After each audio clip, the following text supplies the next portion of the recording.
Hello बच्चों, कैसे हैं आप? उम्मीद करती हूँ आप मज़े में होंगे। बच्चों, आज हम पढ़ेंगे वचन क्या होते हैं। देखिए, पढ़िए और समझिए।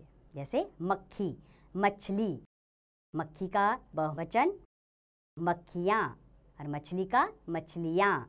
जैसे चूहा, गुब्बारा, उसका बहुवचन चूहे, गुब्बारे।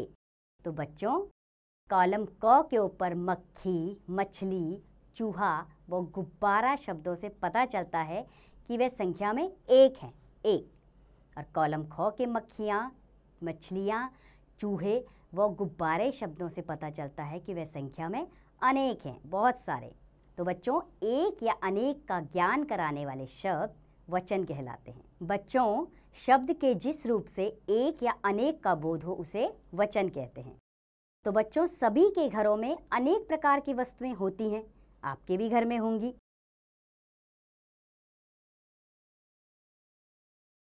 तो बच्चों, ध्यान पूर्वक देखकर लिखिए कि कौन सी वस्तु संख्या में कितनी है, एक या अनेक।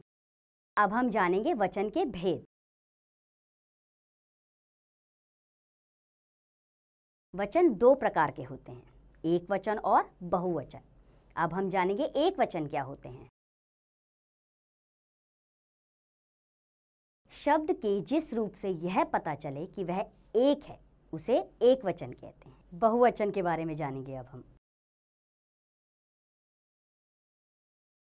शब्द के जिस रूप से यह पता चले कि वह अनेक हैं उसे बहुवचन कहते हैं। तो बच्चों, कुछ अन्य एक वचन और बहुवचन शब्द हम जानते हैं।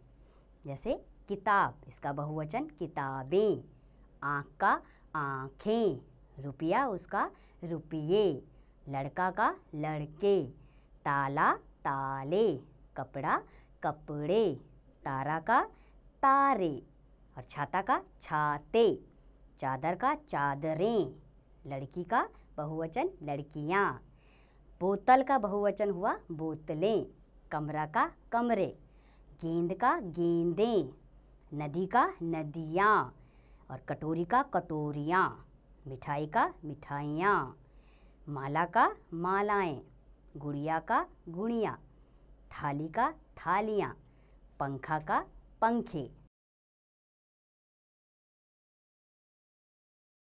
तो बच्चों, चलो आओ दोहराएं। शब्द के जिस रूप से पता चलता है कि वह एक है या अनेक उसे वचन कहते हैं। वचन के दो भेद होते हैं, एक वचन और बहुवचन। एक का बोध कराने वाले एक वचन कहलाते हैं और अनेक का बोध कराने वाले बहुवचन कहलाते हैं। तो बच्चों, उम्मीद करती हूँ कि आप वचन के बारे में समझ गए होंगे। अब आप इसका अभ्यास स्वयं कीजिए।